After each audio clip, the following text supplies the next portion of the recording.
Does anyway? We are live! Yay! We are live! Whoa, dude, we are live! This is so Mahalo, everybody! Woohoo! We are live, and we got a special guest, Mr. Christopher, my little brother from What's another happening, mother. People? Different Mister. And we are going to be right back right after this. We're going to talk about finding joy and fun, and Christopher's a lot of fun. So we'll be right back. Grab your friends, find your enemies and make amends, and we'll meet in the middle. Take the pride and set it aside. My hands will build you a shield, and we'll solve the riddle. And we'll remember these times, we'll remember these times. Oh, oh, oh, oh. And we'll remember these times, we'll remember these times. Oh, oh, oh, oh. Okay, that's enough of that. I'm so excited Christopher's here. I'm so excited! I just can't hide it. Don't even get me singing. Don't even get me singing. This is what we're talking about as far as finding your joy and fun. And it really is an inside job, but most of all, it's always fun when you have people surrounding that you love. And Pamela Aubrey, your co-host. What's up, Pamela? Good to see you. I love Pamela. We need to connect. Yes, and I had the privilege of actually meeting her on purpose. Yes, on in purpose. You met her on purpose. Yeah, in person too. And I love her so much. So Pamela, thank you for being here. We appreciate it. It all works out because I just met her by accident, so it's all good. It's all meant to be. It's all meant to be. I won't tell you how I met her. Hey now, Christopher, I got to ask you a question, man. I've caught your show a bunch of times, and it's fantastic stuff. How long have you been doing this podcasting and this kind of the lifestyle that you're doing with the no excuse coaching and things like that? How long have you been doing this? That's a great question, man. I appreciate that. I did a live radio show called the Kick-Ass Radio Show. I did that for 2.5 years back in, I think, 2014 to 2016. And I took a break, and then I've been doing Raw and Unscripted. That show has been going on for 2 years now. And then I do the Unfiltered Experience, which has now been going on. We're on our second year. So yeah, I've been doing that. Terrific. And I changed my branding. I used to be a suit and tie speaker saying all the same shit that everybody else was saying. And I changed that back in 2013. I got into a mastermind and I was just sick and tired of wearing the suit and tie and everything. And everybody says, you're not a suit and tie guy. So we came up with the whole kick-ass thing. And then I really dove deeper into it a couple of years ago when I left corporate, and just decided, I'm like, what can I call myself that people will immediately know what they're getting into? And so I said the no excuses coach, because I was known for not putting up with people's excuses when I coach. So I was like, at no excuses coach. So it's been a blast. So thank you for asking. I think it's awesome that you peeled away the suit and tie, you peeled all that stuff away, and you got down. And I feel like what I'm looking at is the authentic Christopher. So it's nice to meet you in this fashion, as opposed to the suit. Because I did the whole thing too, and I used to do morning drive time radio in Philadelphia for almost 20 years, and then to be able to do this kind of stuff, and Lynn and I being friends for so long, this is a great outlet, and it's a great way for me to spread my message as well as you spreading yours and Lynn spreading hers. It's a blessing that we have a chance to do this stuff, you know. I love it, man. You took the words right out of my mouth. I mean, talking to people every single week and just meeting people from all over the world and different perspectives, and the things I've learned has been truly amazing. And the impact that I've had with the shows has just been great. You know, getting the feedback, letting me know that, you know, oh my God, I watch your show every week, and, you know, I get this and I get that. You know, that's what it's all about for me. It's just creating a legacy that I know I'll be proud of, and my son will be proud of whenever my time is coming up. And meanwhile, I just have a blast doing it. I love doing it with Pam. And then my Friday night show, I do it with Scott. And then every once in a while I do a pop-up with Lynn, and, you know, it's just a blast. So thank you. Well, we appreciate you being here, man. This is awesome. This is awesome. That's what I think it's not going to get any better than this. We should just end the show now. I mean, hey, thank you for having me. I appreciate it. You guys have a great night. Anything we say after this is just going to be bullshit anyway. So come on. It'll be good bullshit. There you go. And no excuse bullshit. The good shit. Yes. I want to say hi to Michael. He just Michael. called me. I'm like, we're online. What's up, Michael? You know, what's really cool is the fact that you're in California, Christopher, and you got the Pacific, and Scott's got the Eastern time, and then I've got the Mountain time. We're only missing Central right now, and I think Pam's in Pacific time. Yeah. I think. No, she's Mountain. I think. Is she my time? I don't know. She's Idaho. She's not the hoe, but she's in Idaho. Yeah, I know. Idaho. Okay. Yeah, Idaho. yeah. Anywho. I was the hoe. Anywho. Now I'm married. Yeah. Anywho. Don't spit out See, your coffee, Scott. This is what we're talking about. Finding We actually your had joy. winter here this morning. We had from 4 a.m. to 5 a.m. We had winter here down in Fort Lauderdale.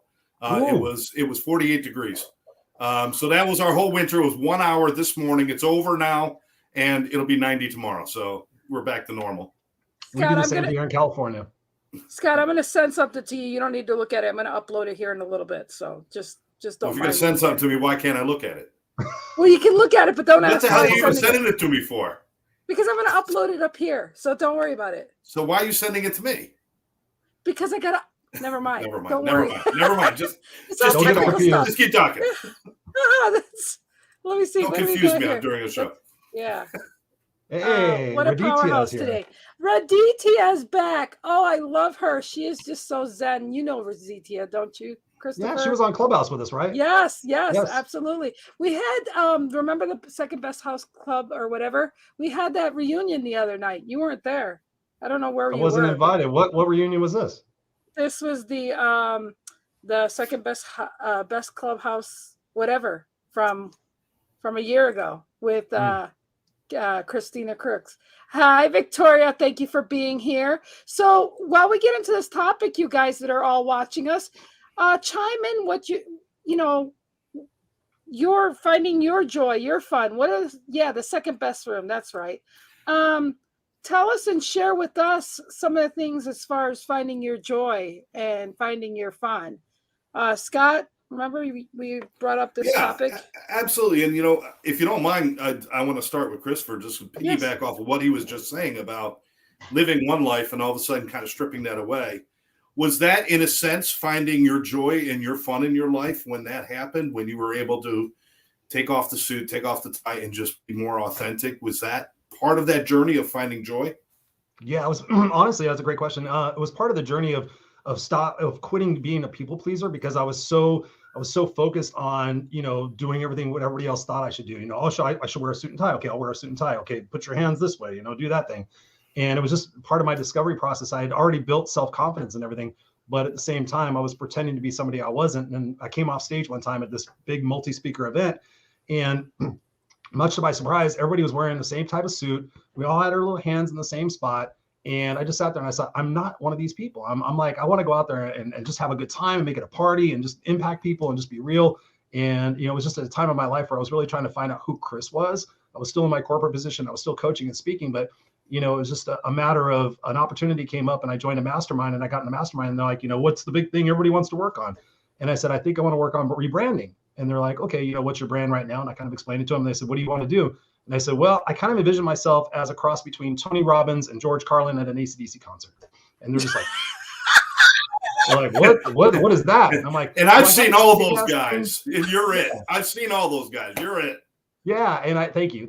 And I just was like, I just want to be me. And they were just like, absolutely. For everybody else in the room, they were still trying to fit into a certain, type of bubble or whatnot. But for me, it was just like, okay, I got to stand out a little bit. So it was at that point where I really just started owning who I was. And I knew that I was leaving a lot of popularity and a lot of success on the table, even so much so that I got to work with Les Brown at a training event. I went to one of his training events, and, he took me outside of the Sheraton Gateway Hotel when I just created the Kick-Ass Guide to Life and everything.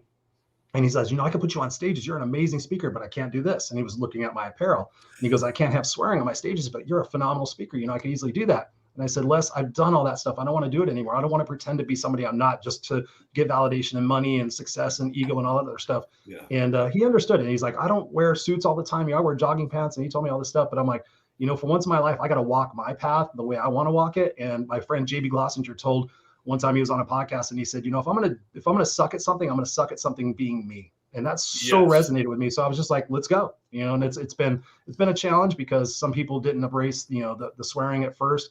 But then Gary Vaynerchuk came out, and everybody's like, oh, okay.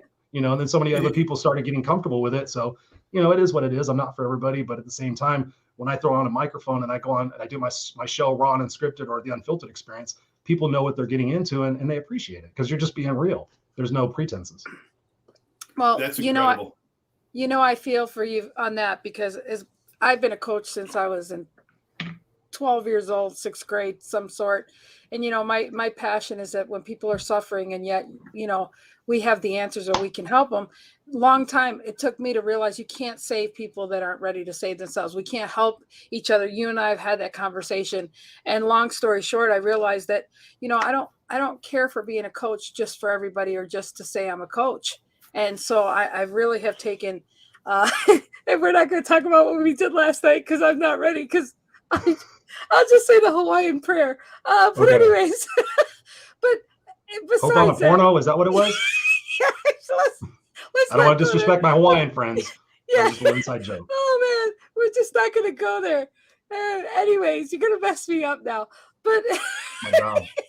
I know. Should I mess her up, Scott? No. Go for it. I'm along for the ride, guys. Go ahead. Pono, whatever. Oh, she's blushing. We're getting there. She's turning red.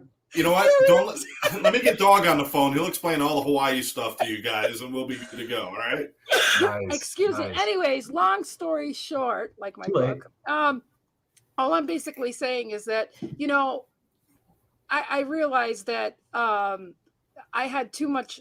Well, you can't have too much passion for wanting things for other people, but you realize that people come to you and they just want to hear you speak, but they don't want to take the action. So I've kind of back off from coaching. And not only that, but I realized that I'm taking care of some stuff myself, and then I'll probably be a better coach. So I'm kind of backing off on that and working on me, and maybe that'll inspire those people that when they're ready to listen and be coached, then I'll be ready. But what I don't know. It's one of those things, but I'm inspired and I love you because we forget that what we see from other people is all we see is mirror of ourselves. And that's what other people don't take responsibility for themselves. And I'm taking responsibility for everything I see and do and feel, especially when I see triggers out there.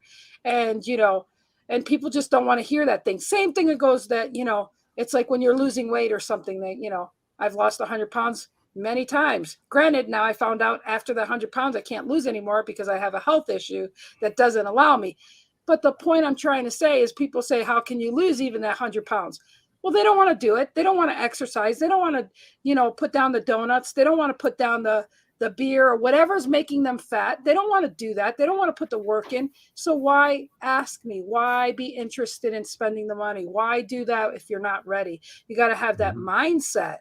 So what I'm saying is like, save your money. I tell everybody, we've got everything we need within ourselves. Work. It's an inside job first. I'm not pro coach because I've been a coach, but I'm seriously telling people, take care of yourself first before you go see a freaking coach, because the coach wants to see you when you're ready to work. He doesn't want to see you to take your freaking money. I mean, a lot that's of them my do 2 now. cents. I know, but I'm scam just artists saying, out there right us now. real good coaches, Oh, yeah. we want to see you when you're ready to take action. We want to be right there alongside you and help you. We don't want to just collect a paycheck. At least I don't. So No, I'm with you on anyhow. that. It's about congruency. I did the same thing back Yeah. in 2016. I stepped back from coaching because I found myself in a darker place, and I consider those darker places actually good places because it's an opportunity for reflection and to learn, where it is that you're at and to get yourself straight. Because for me, it's about congruency. I can't coach somebody and sit there and say, "Oh, you should do this, you should do this," and in the back of my brain going, "Yeah, Chris, you're not doing that." So I took a step back too. So I applaud you for doing that. Well, but even the thing is I will do the stuff with them. I'm the coach that, if I'm swimming you or teaching you to swim, I'm going to go in the water and swim with you. I mean, I'm the alongside you, I'm going to practice what you're preaching. But if you're not even going in there and doing the same thing, it's, no fun. So Victoria says she makes her happy. She's trying to, it's important to do all different kinds of things. And that's what Scott's been doing now, is trying all different kinds of things. And I want to just jump really quick. And Scott did this painting last week, Christopher, for the first time. And that was my first painting. This is my second. I did see that online. That was, I think I commented on that. Yeah, that's incredible. Well, Scott, show that picture because it looks way better than that. Yeah, than the picture. Yeah, look at that. Dude, that's your first one? Second. This is my second painting. Elvis was my first, and Jim Morrison here is my second. I've never painted before. I've worked with chalk and I've done other things, but I watched my mother, who during COVID couldn't go out because she's older and she had some issues and she didn't want to get sick. and she's stuck in the house, and she's like, I'm going to try painting. And I watched her just paint these beautiful paintings. Lynn has seen them. She does landscapes and things. And I said, boy, I want to try that. And for Christmas, she gave me some acrylic paints and some canvases. And I set up an art studio in the corner of my living room. And I said, let me try it. And it's so freeing. It's so cool to have something and to have a vision in your head. And when you start painting it, you start to see the vision come to life. Do you have your other one there, Spot? That's amazing. Were you already a good artist or a great artist with chalk and everything else, or does this all just come as I've done, like you can see on the wall, I do art. That's all chalk that I do with the Beatles and Elvis and Freddie Mercury, and it's something I've always dabbled in a little bit, but I've always enjoyed music more. See, now I spent most of my life, like you were talking about, is kind of following the path of, this is what successful people do. This is how they look. This is how they talk. And I called myself a people pleaser until I found out that it's a bullshit term. Because the only reason I please people is because I want them to see me a certain way, so I'll feel good about myself. Yes. So it's actually the most selfish thing I could do. I didn't give a shit if I was pleasing them or not. I was manipulating them to make them like me because I didn't like myself. And it wasn't until I finally stopped doing that and said, you know what? You are who you are. No matter what you do, you're always fighting that inner core that's bursting to get out. And just to be me, I threw away the suits. I had no more ties. I'm an old man who dresses rock and roll, and that's just the way I live, and that's what I do. And I don't need anybody else to tell me I'm doing okay. I know when I wake up in the morning. The show right there. Christopher, I want to share this right now. He's modest, but I got this right here too. It's really quick. The morning. I go to bed feeling the same way. I ain't nothing to tell you. And I'm just tired of bothering myself. Little baby,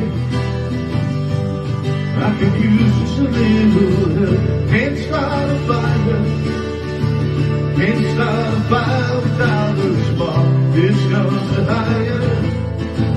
Even if we're just dancing. I'm going to play the rest of that at the end of the show. So yeah, I just want to show bands I like playing. I like singing. I don't have to be a great singer. Nobody has to be a great singer. If that was a truth, Snoop Dogg would be broke, and nobody would have heard of Bob Dylan. Oh yeah. Oh God. Yeah. I never got that guy.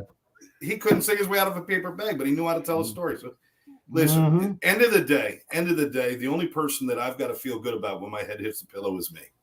Absolutely correct. The only way I could do that is by one, celebrating whatever I have inside of me, and two, sharing that with as many people as possible. And the third thing is much like what you guys do with the coaching. I don't coach, I train, but I have to motivate people to want something and want something good, and that's what I do. So. Yeah. Now, I'll never win my war against the drugs and alcohol. I'll never win. I lost 3 days ago. I lost another good friend to fentanyl.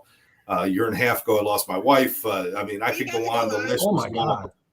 And, but my best self is when I'm out there just sharing my heart and doing what I do. And, not everybody likes me. And guess what? I do cuss a lot. And I was asked to train in a church the other day. And I've never sweat more in my life because I'm just waiting for me to say, holy fuck. But I didn't. Holy fire truck. And if you ladies and guys didn't know that I swear like a sailor too, then I'm Puerto Rican. I can't help it. But I say it very passionately. I can't fucking help it. But it happens. my ears, they're hurting. I have a quick story for you about cussing and swearing. This is funny. This is like soon after I did the kick-ass thing, and I was doing work for a friend of mine out here in Los Angeles. He had a huge event, and I was emceeing and everything. And the next speaker was coming up, and I was like, okay, cool. That speaker's going to be on for 20 minutes or whatever. I'm going to go run to the bathroom. I got to pee. I was running all around the place and just keeping the crowd going. And so Craig calls me and he texts me and he goes, dude, I need you to go on and do 20 minutes. The guy's not ready. And I was like, oh shit, I still have to go to the bathroom. But he's like, and coming up to the stage, Christopher's going to come back here and blah, blah, blah. So I ran back up there. Did 20 minutes, got the crowd going, just acted goofy and everything, and just, got them inspired. Can't remember what I said. But I come off stage, people are high-fiving. I'm like, man, that was cool, man. I appreciate you. You lit me up. And I get to the back of the room, and there's a guy leaning against the door jamb at the Sheraton Gateway Hotel in Los Angeles. And he's all, excuse me, can I have a moment of your time? And he was an older gentleman. I was like, sure, sure. What's going on? I think he's going to tell me what a great job I did, offer me a job or something like that. And he goes, I'm here with my 13-year-old son. And he goes, I don't want to change you. I don't want to change you. He goes, but I just want to know why you felt the need to curse while you were on stage. And I was like, oh, did I let something slip? Because Craig and I had a deal that I wouldn't swear on stage at his event. And I was like, I apologize wholeheartedly. I said, what did I say? He goes, well, you just kept saying kick ass and kick ass, and he kept repeating. He goes, I have my 13-year-old son here, and I was just curious, as to why you felt the need to do that. I'm not trying to change you. And I said, you know what? I said, sir, I appreciate you sharing this with me. I said, however, if I could just have your attention for just a couple of minutes. And he goes, sure. Here I am doing the pee-pee dance. I literally have to pee so bad. And I said, listen, words do have meaning. The guy who came up with sticks and stones may break my bones, but words will never hurt me was a dumbass. I said, that's totally incorrect. I said, however, I can sit there and say words that rhyme with truck, and I can say words that rhyme with ship.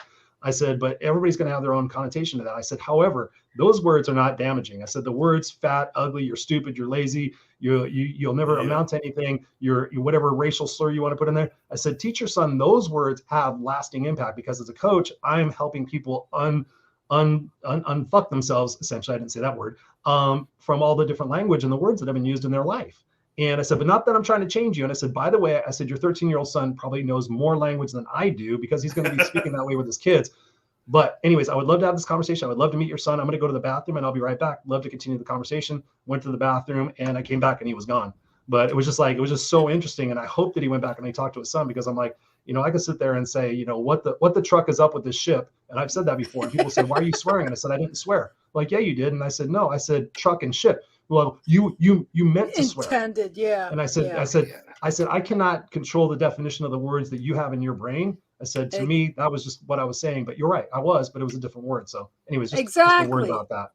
No, but exactly. I could say I love you with the wrong tone, inflection, and intention, and that could be hurtful.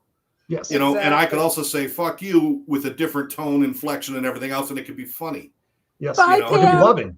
Spencer Tracy, like that. Spencer Tracy said it best in the movie Inherit the Wind when he says, we got damn few words that truly express how we feel. It'd be a shame not to use every one of them. Yes. So that's in Inherit the Wind, a classic film. So check it out. I love what Debbie says here. They say people who swear are the most honest and make the best friend. I believe that being the truth. What's up, Debbie? And then she goes, no shit. I feel like how we treat people mean more than words. Absolutely. And Pamela had to go. So Pamela, thanks for stopping by. So let's talk about her now. No. Let's talk about her now. Oh, you're such a goof. But yeah, Tammy just called me and she didn't realize I was doing online. Everybody wants to call me.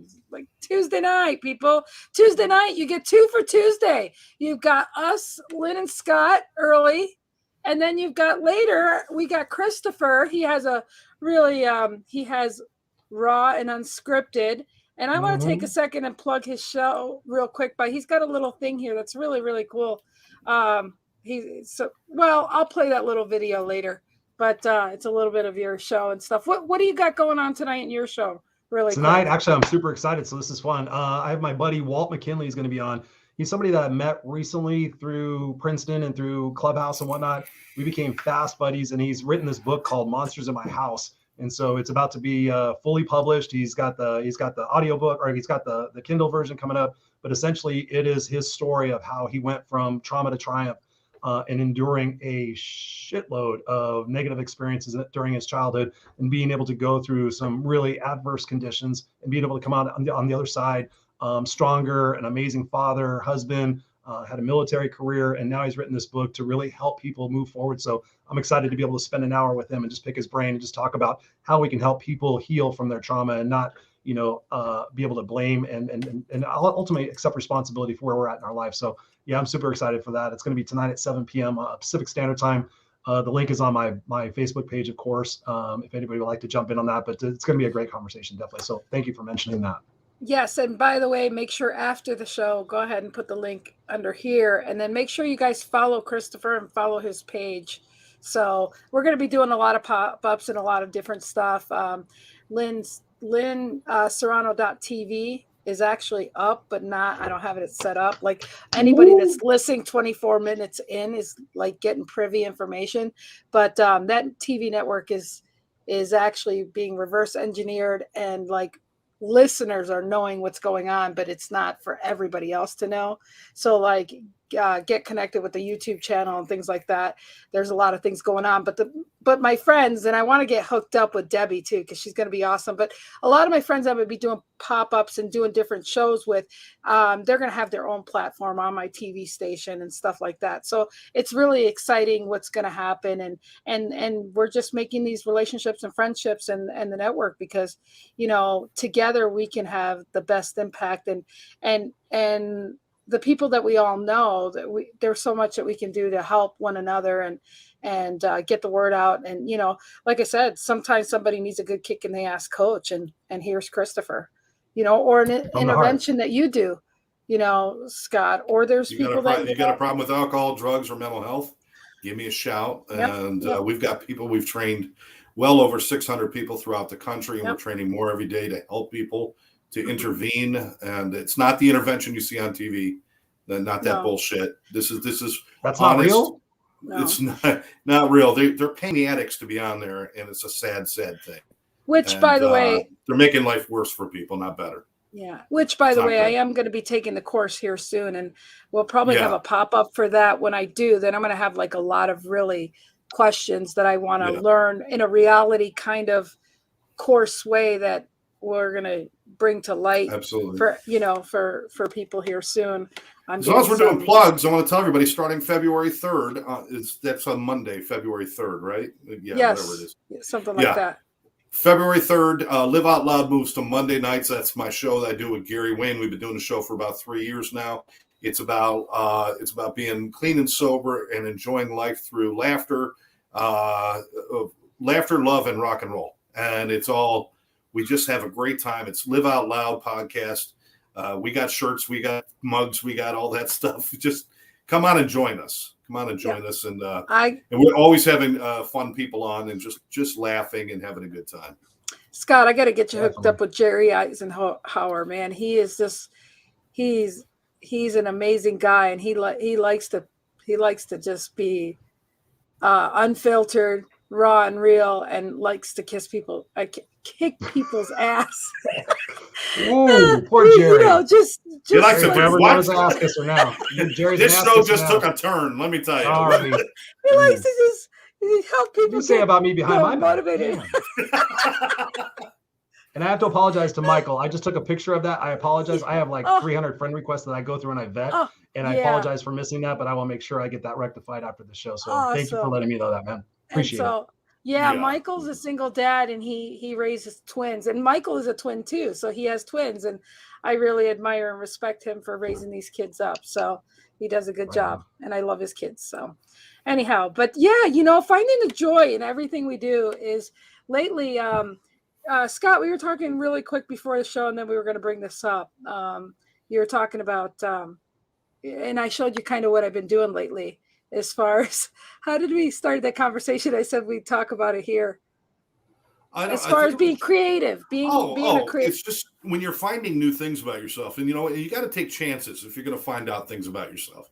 You know, you don't find out you enjoy golf until you go out there and really just destroy yourself out on the course and get yourself so upset. And then you hit that one perfect shot, you find out you like it. You don't find out whether you can paint unless you pick up a brush and start putting paint to canvas. And what happens is every once in a while you get this thing in your head and you start to see it happen in front of you as you do things. And there's, you know, maybe with the guitar, it's like this song, it sounds right, or singing or painting or some of the other things that I do. So I encourage people, you don't know if you're good at something until you try doing something. People assume all the time, listen, the worst bully you're ever going to meet in your life is the one you see when you look in the mirror. The one who tells you, I can't. We will argue more for our limitations than we will for what we can do any day of the week. So please, just try. There's an old thing my friend told me, Christopher, you probably heard something almost just like this, is anything worth doing is worth doing badly.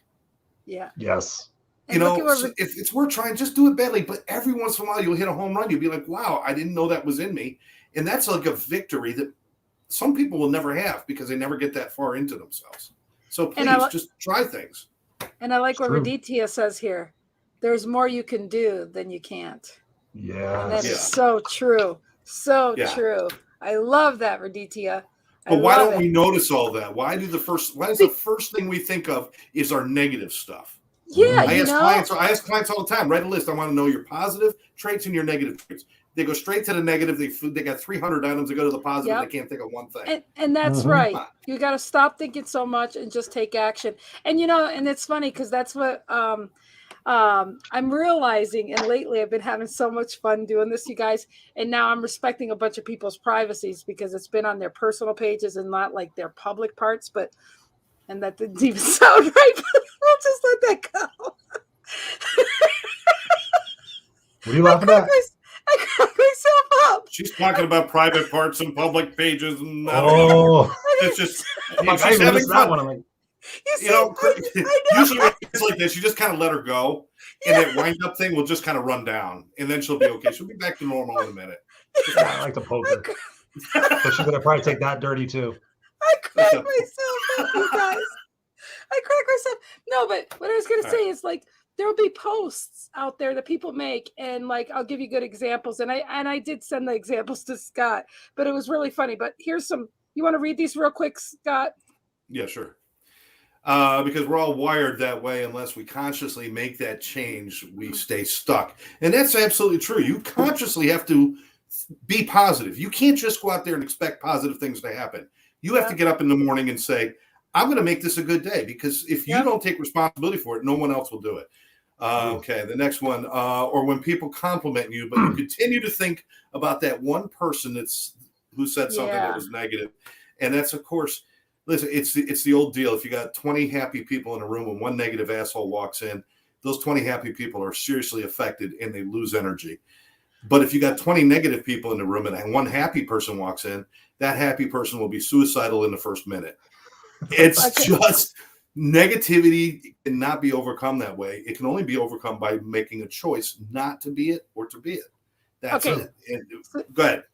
So now back to my story. So what I've been doing lately is when people, yes, they suck energy out. So check this out. Lately, there's a couple of these realtors in town, and one realtor has a new baby. And so this other realtor always takes the baby and decides to put a hat on him and a cigar and thinks it's funny. So then I take the realtor that's doing this to the little baby hat and guitar cigar. I'm taking, because I'm getting pretty good at doing this, is I'm taking that realtor's, not the baby daddy of the baby, but the other realtor, I'm taking his head and putting it on the baby with a hat and a cigar, and I'm putting it back into the thing. Now, mind you, I don't do this like while it's going on. I wait till like everybody's had their say, and then I go ahead and I address it and put it in there, and people find it later. And then I did the same thing with that particular realtor. He says, look at my kid mimicking me. Well, then I took their heads and I switched them, and I did that and I did that. Well, today was funny because a local DJ, he put a picture of his producer with one shoe on at a meeting, and the producer got like really offended, and it was just a Croc shoe. And he's like, yeah, but he didn't show you that he grabbed my shoe before he took that picture. Well, I did some little research from his, because I'm friends with him personally. So I went and found another pair of Crocs and another picture of his, and I manipulated the picture and I put the shoe back on his other foot. And then I go, here you go. And he's like, thank you, Lynn.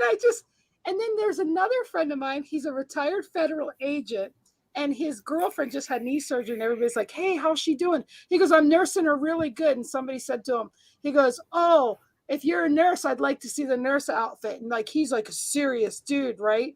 And I've had him on my show. He's like a really serious dude. He goes, you guys, this isn't funny. And somebody says, oh, if he's denying it's be true. He goes, you guys want to be shot? And he's just being really funny, right? And so I decided to go ahead and switch his head onto a nurse like a nurse outfit and go, here you go. And he goes, you better run, Missy. And then somebody says, oh, I wonder if he's got the French maid outfit. So I went ahead and did one of those too. So I'm finding, and I do this like really quick to see how I can manipulate the picture really quick. And I'm finding that I'm having so much fun watching these different stories and going back and recreating these graphics. And then after everybody's had fun, I just dump these pictures in, and then I wait for the creator or other people to go, LOL, or this is hilarious. So I don't do it like right away. I wait till the story's been out for a while.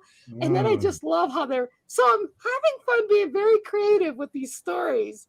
And I'm not going to piss you off. I'm doing pretty damn good with this stuff. And I almost made a montage of it today, but I'm like, nah, because most of these stories are among their friends. But it's hysterically funny. So yeah.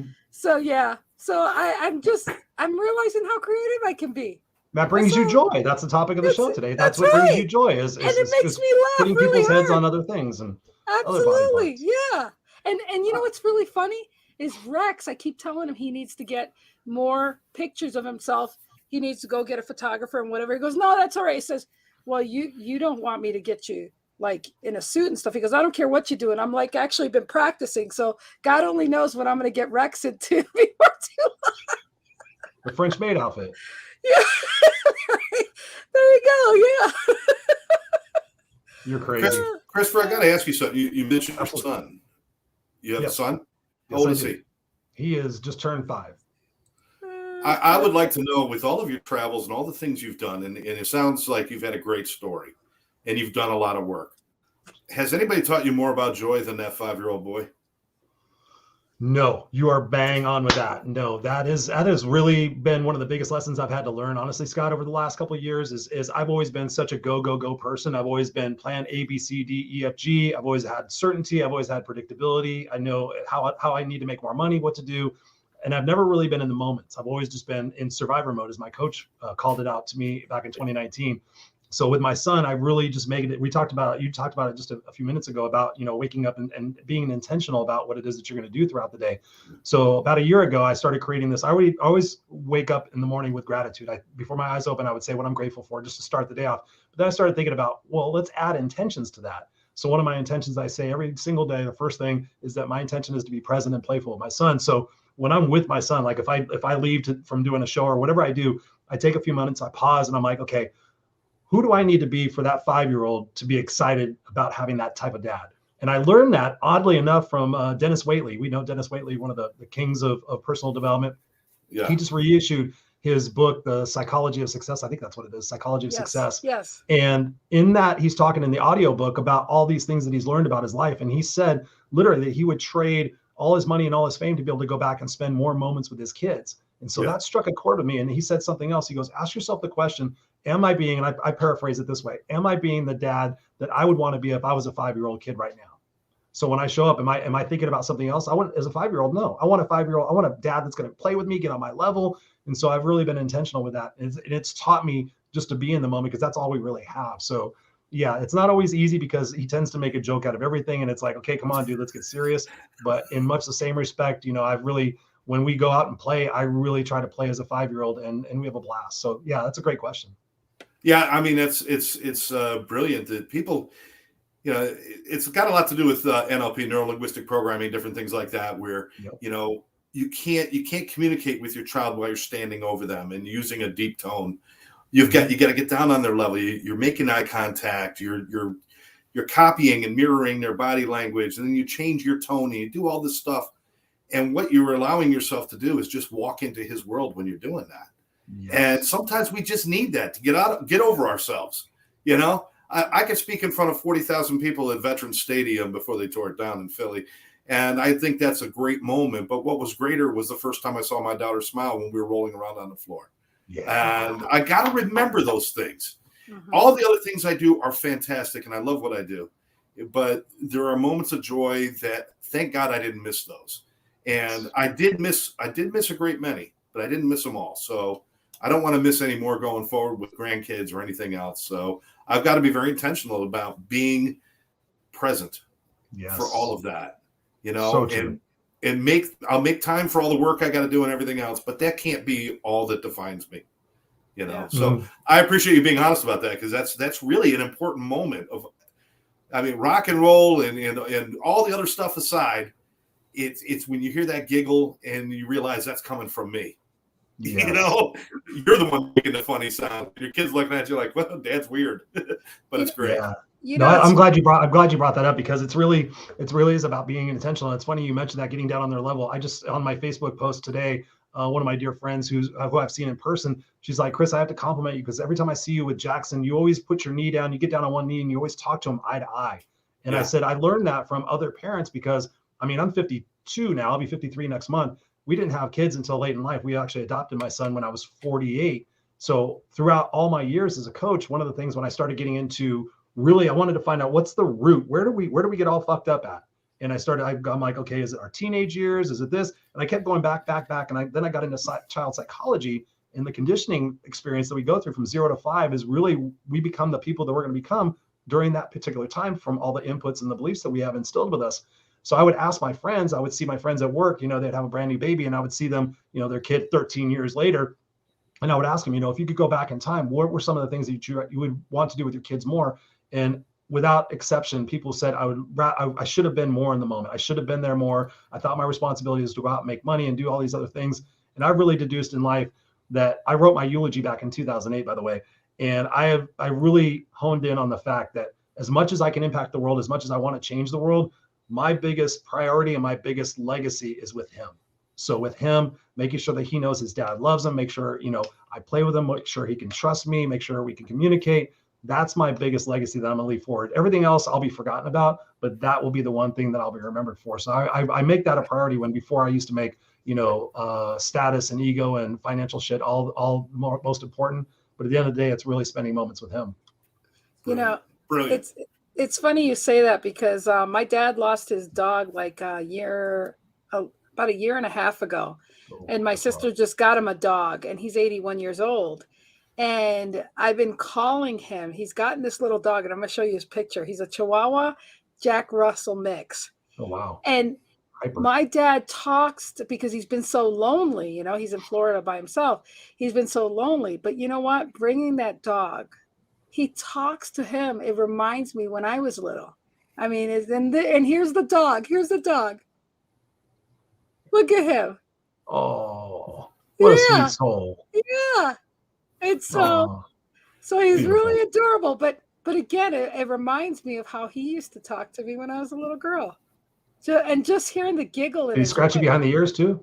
No, I'm not sure. Okay, smarty kid. But you can hear how you can. I could go so many other places with that, but I'll just shut up. You know what? Oh my gosh, you guys, it's getting Don't do it. She hasn't had her distemper shot yet, so she Uh-uh. can still go off. Animals are amazing. I love animals. Oh my They're the key to happiness. Oh my gosh. Absolutely. You guys, this has been really awesome. I'm going to play this little video here of a clip that I have of yours real quick. I think this is great. Yeah. Gratitude, right? Here's a simple 3-part exercise that you guys can do every single day. It takes less than a minute. Before you wake up, you have to wake up. Before your eyes open, stay with me. Before your eyes open, gratitude. I'm grateful for the sheets. I'm grateful I have a heater. I'm grateful for the alarm clock. I'm grateful I get to go up and have a job. I'm grateful I have a business to go to. I'm grateful that my son's in the room sleeping. What is it that you're grateful for? So oftentimes we get up and what do? We pick this fucking thing up and we go, oh, what's going on? And then we just like go into go mode, right? So number 1, wake up. What are you grateful for? Number 2, what are your intentions for the day? What is your intention for the day? If your intention for the day is to be a bitchy prick, go back to sleep and figure it out again. So set your intentions. Have 5 to 7 intentions. My intention every single day is to be present and playful with my son. Every single day, my intention today is to be present and playful with my son. My intention today is to serve humanity and be an excellent source of motivation, inspiration, and whatever else I can spew out of my mouth to keep people positive. What is my intention today? My intention is to attract people in my life that are going to help me elevate to the position I can do so I can help more people. What are your intentions? All within a minute. and then get up and go pursue those intentions with massive energy, massive passion, have accountability partners, get people in your lane, and become resilient, guys, because otherwise you're going to find yourself in 3, 5, 10 years with the thing you've seen me post most about, which is regrets. And I don't want any of you guys to have regrets. This is a pivotal time in our life. You guys have heard me talk about Clubhouse. You guys have heard me talk about pivoting and getting in there and making relationships and networking. This is the time for you guys to do it. It's not supposed to be about anything else that you otherwise think is going to return back. How about that? That was good stuff right there. Yeah, that's Christopher Rausch. That's my little You're brother. amazing. So You find the proud. best stuff. I need you to go find those things for me and make little social media clips for me. Yeah, well, I'm pretty damn good at a lot of things, but yeah. But anyhow, I just love your stuff. You're just awesome, and we're just so grateful that you come along. And let's see here. Oh, let me see. Oh, the Gracie's watching. The grandma, I love you. I love you, little Gracie. My brother's widow is watching. I'm so grateful. And then here, and my brother was a musician too. It'll be 5 years ago. He passed away in May. And Debbie, thank you for watching. I really appreciate you. And so, but no, that's really awesome stuff. I want you guys to know that Christopher Rausch, every Tuesday night, he does have a show. I will make sure that on Tuesday nights after this show, I will share your show. And if anybody's watching for tomorrow, I do go see the cardiologist tomorrow, and I'm not going to have the show with Cheryl tomorrow because it's going to run late, and I don't know how that appointment's going to go. So I'm not going to stress myself by having an appointment. So hi, Nicole. Thank you for being here. So in closing, Christopher, what would you like to say? Thank you. What would I like to say? Jesus Christ, you're giving the guy that talks a lot. It's a very What would you like to say? Well, very specific question there. What would you like to say? I would like to say, what would I like to say to everybody? We're talking about joy. I would like to, basically capitalize on the conversation that we've been having, just go out there and be you, stop putting on the pretenses that you're going to be somebody else, just show up and take off the proverbial mask of, who it is. I got to be this person for this person at work. I got to be this person for the person at home. I got to be this person for my friends and all that. Just go out and be you, because when you are authentically you and you don't worry about the things that you think everybody else is worrying about, and you just get into a flow state, you attract the right people. I've learned about vibrations and frequencies and energies. And when you just roll with how you are, some people may get you, some people may not, and that's totally fine. But the fact is that when you just roll on who you are, I've attracted so many amazing people into my life, brothers and sisters that I will know for life, including you guys. It's just amazing. You have so much more joy in life when you don't have to worry about what it is that you're worried about saying or worried about doing. Who am I going to offend or whatever? Just be you, And I think that part of that in the fact of seeking out joy is really identifying what it is that your mission is in life. What do you want to be remembered for? So for me, when I wrote my eulogy back in 2008, it spelled out exactly who I want to be remembered for. So every day I set the intention to have fun, to be playful, and just to enjoy this thing we call life. So those are my words. I love you. What about you guys? What do you guys think to close it out as far as bringing people to the point of experiencing Bye. joy? I gotta go. You gotta pee. Yeah, I love you. I'm just kidding. No, that was good. It would be hard to follow that, other than to obviously reiterate what you just said about, we all look up to somebody. We all try to emulate somebody. We all have our Svengalis and our coaches and our sponsors and the people that we follow. But that's basically what I'm looking for is kind of my own path to get where they're, to find their happiness. But it's got to be my own path. I can't find my happiness in doing exactly what they did and being exactly who they are, because then I'm just playing a character. And as we all know, characters are masks. There's nothing behind it. We have to be our authentic selves. We got to come from our gut, our feelings. The best things in my life happen when I follow my own gut and I follow my own heart. And when I stopped worrying about what the world thought of me and I started thinking about what did I think of myself, and realizing that opinion had value. That me caring about myself has value, me loving myself has value. And then it makes me easier for me to love other people and to find joy. Listen, dance in the rain, play music often, sing in the shower, Sing in the car when you're driving along. Do those things. Do those things. I spent a lot of my life trying to be somebody I wasn't. And I made a lot of headway getting nowhere. And in 2 minutes of being an authentic self, you could find amazing things. So just stay authentic, be yourself, stop trying to please everybody else. You know what? People gravitate towards you, brother, right? I mean, we've all seen it. It's like I'd go out and I'd do something that's just me, and people come up and they're like, wow, that's fantastic. And I'm like, wow, I wasn't even doing anything. Right. I was just being me. And that's when the best things come to us. Just being in flow. Yeah. Yeah. Stop being tough. Stop being the guy who stands in the corner being cool while everybody else is out on the dance floor, including some other guy who's dancing with your woman because you're too cool to dance. And you think if I go out there and dance, I look like villagers are chasing me with torches. I'm terrible, right? Yeah, but you know what? More people are looking at you standing in the corner looking like an idiot because you just won't let go. Yeah. Go dance like nobody's watching. Dance and have a great time. Life is too short. Life is only, I'm going to tell you right now, everyone's life is only 2 minutes long. Your life is 2 minutes long. You reset the clock every time you take a breath. But the truth is, you're only given 2 minutes. You take a breath, you reset, you do it again. What are you doing with your 2 minutes, guys? So true. I love that. Thank you for sharing that, Scott. And one more thing I want to add to the singing in the car is when you're singing in the car, make sure you look at the people who are next to you when you're doing it. Oh, yeah. Yeah. We're halfway there. Whoa, living on a prayer. I'll do you one better. I'm a Barbie girl in a Barbie world. It's fantastic. Sing Barbie girl. That's his, And My wife's name is Barbara. Sing Barbie girl, and that's people really look when you start doing that shit. I like to sing Hanson Bop. I I told people like you can't be mad singing that song. I prove it. People like in a bad mood. I'm like, start singing Hanson Bop. They start bop, and all of a sudden you start dancing. Yeah.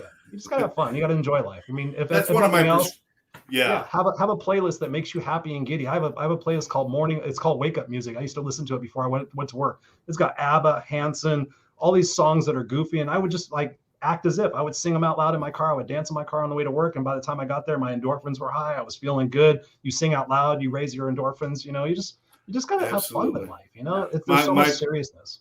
My happy playlist always starts with Good Vibrations from the Beach Boys and ends with Love Shack from the B-52s, and I put a bunch of shit in between. And that's my happy place. That's my happy place, man. Love it. Love it. We're definitely have to have more conversations. Absolutely. Lynn. I love this. Well, talk you guys, about joy.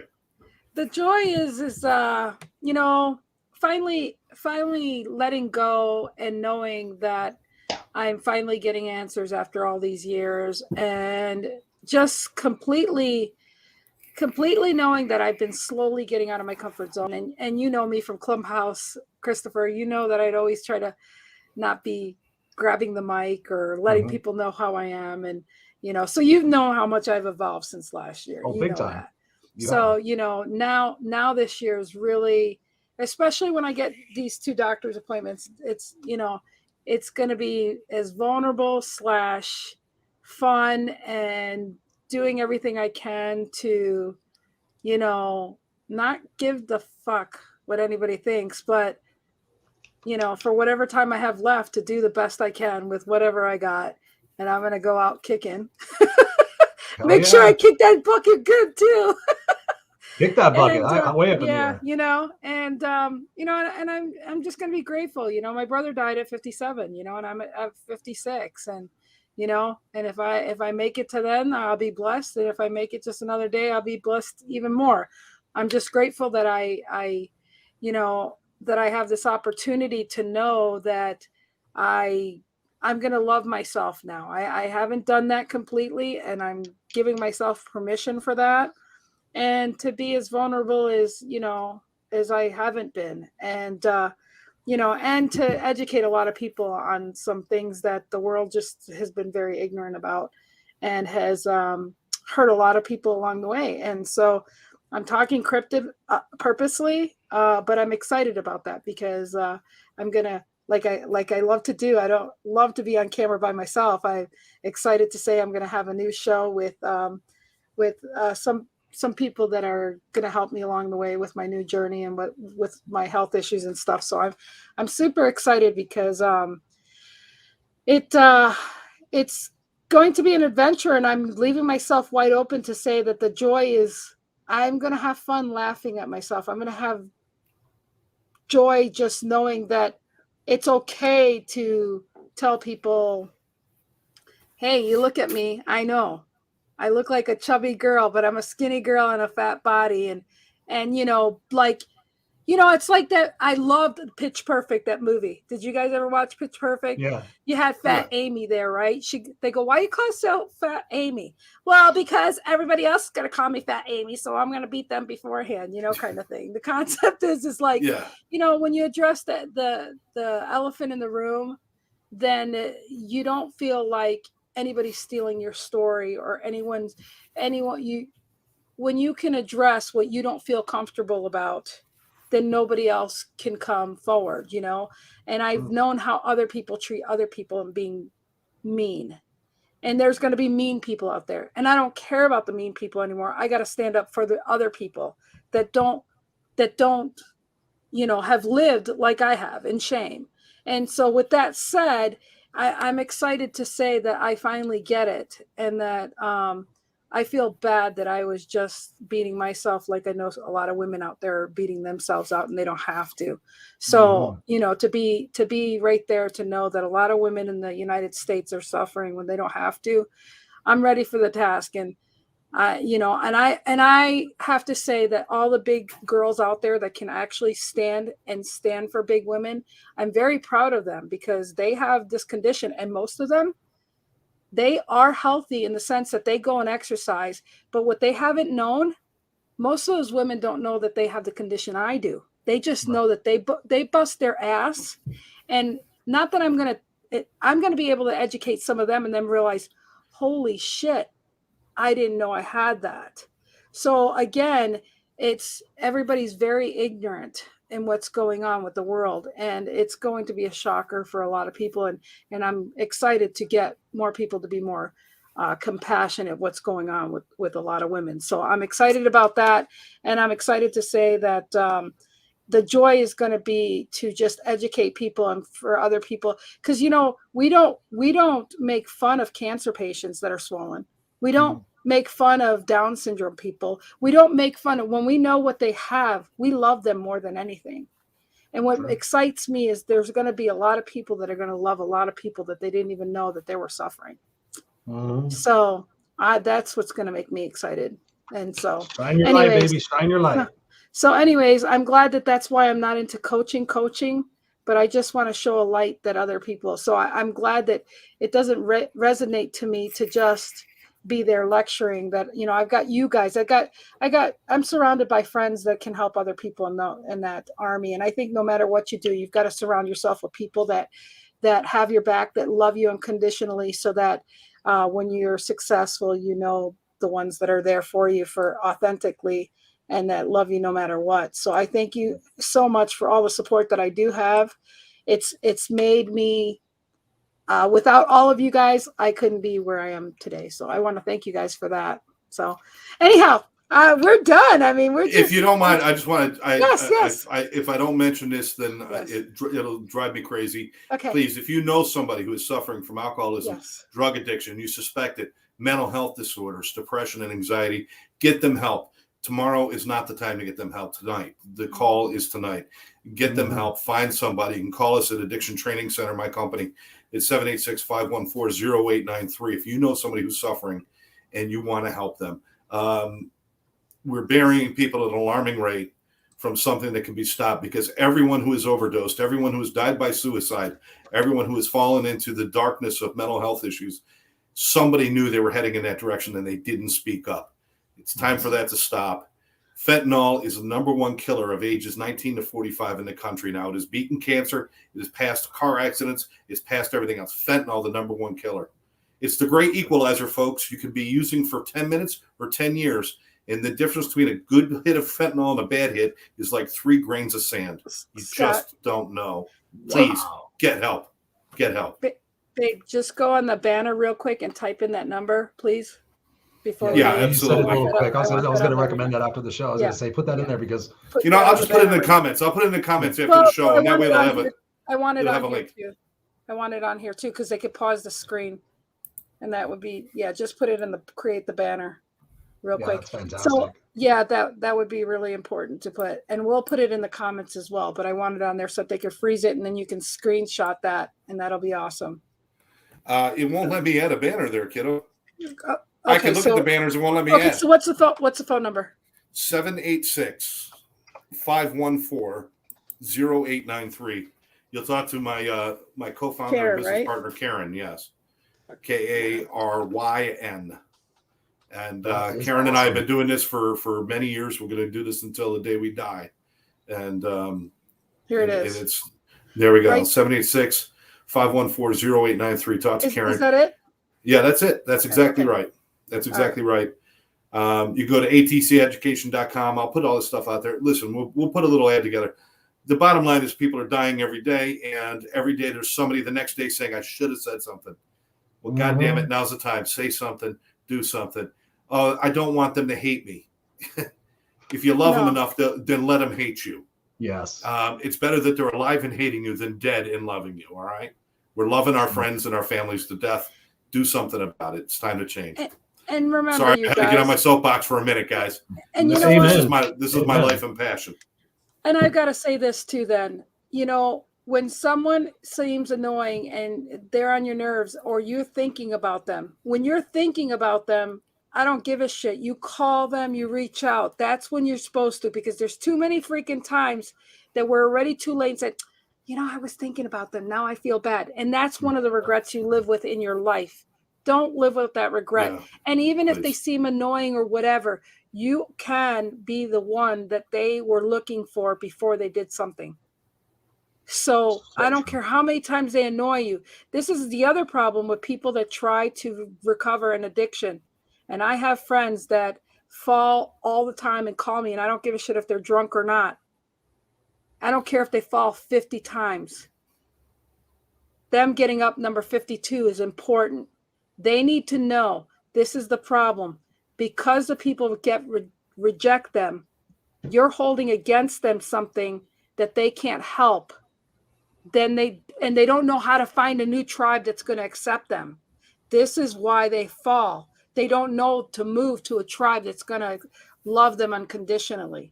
And yeah, it's a pain in the ass that they keep falling. But you know what? Unconditional love is what's going to help them conquer what they're going through. What's going to help them is people who know how to show them a better way. That's too. what Absolutely. it is. Absolutely. A good coach, a good helper, a good interventionist. It's not about pointing out what's wrong with them. It's about showing them what could be right. Yes. And when we got enough people doing that, listen, you don't get off the elevator unless there's something on that floor that you want. It could be the worst elevator in the world, but we get used to where we're at. It's our job to show them the floors. We don't need to describe the elevator. They know the elevator. What we need to do is we need to describe what's on that floor and say, would you like this life? Yep. And then we show them how to get it. But we all know how to do that. God bless you guys. Chris, Okay. God bless the work you're doing out there in California, man. Thank You you. are now my West Coast connection, brother. You got it, man. No, I gotta have to have you on the Raw and Scripted show to talk about all this because it's so massively important. I didn't realize there was just a couple of grains of sand was the difference between that. I've never taken fentanyl. I've taken I'm on painkillers right now. I've been on and off of them since 2006. And there was a point where I was in so much pain that I was asking for that. I was like, oh, there's this fentanyl, there's this patch. And they're like, well, we only give those to cancer patients. I'm like, wow, I'm in so much pain. I'm so glad they didn't give it to me. Because I'm one of those people that has a high tolerance. I'll be like, okay, more and more and more. And I'd wind up being dead. So yes, education is massively important. So thank you for shining your light in that respect and being there for people. I have mad respect for you. Okay. Stay right there. We love you guys. Thank you so much. I hope you share this out.